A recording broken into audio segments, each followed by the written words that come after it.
Aujourd'hui, le 29 avril 2025. Première lecture. Un seul cœur et une seule âme. Lecture du livre des Actes des Apôtres. La multitude de ceux qui étaient devenus croyants avaient un seul cœur et une seule âme. Et personne ne disait que ses biens lui appartenaient en propre. Mais ils avaient tout en commun. C'est avec une grande puissance que les apôtres rendaient témoignage de la résurrection du Seigneur Jésus. Et une grâce abondante reposait sur eux tous.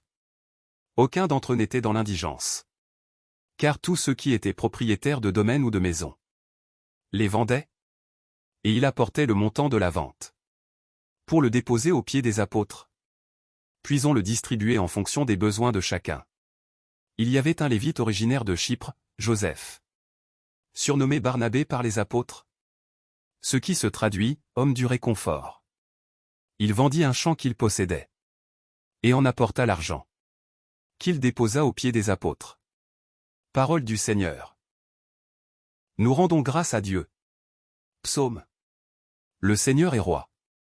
Il s'est vêtu de magnificence. Ou, Alléluia. Le Seigneur est roi. Il s'est vêtu de magnificence. Le Seigneur a revêtu sa force. Et la terre tient bon, inébranlable. Dès l'origine ton trône tient bon. Depuis toujours, tu es. Tes volontés sont vraiment immuables. La sainteté emplit ta maison. Seigneur, pour la suite des temps. Évangile. Nul n'est monté au ciel sinon celui qui est descendu du ciel, le Fils de l'homme. Alléluia. Alléluia. Il faut que le Fils de l'homme soit élevé, afin qu'en lui tout croyant ait la vie éternelle.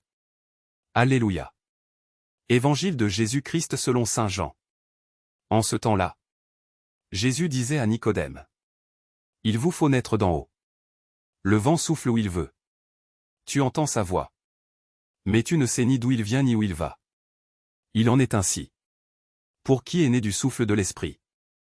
Nicodème reprit: comment cela peut-il se faire?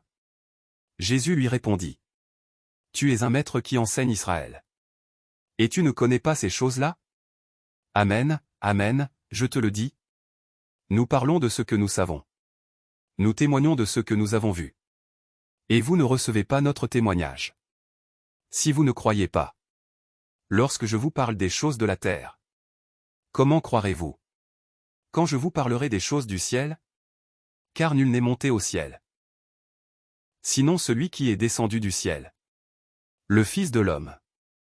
De même que le serpent de bronze fut élevé par Moïse dans le désert, ainsi faut-il que le Fils de l'homme soit élevé, afin qu'en lui tout homme qui croit ait la vie éternelle.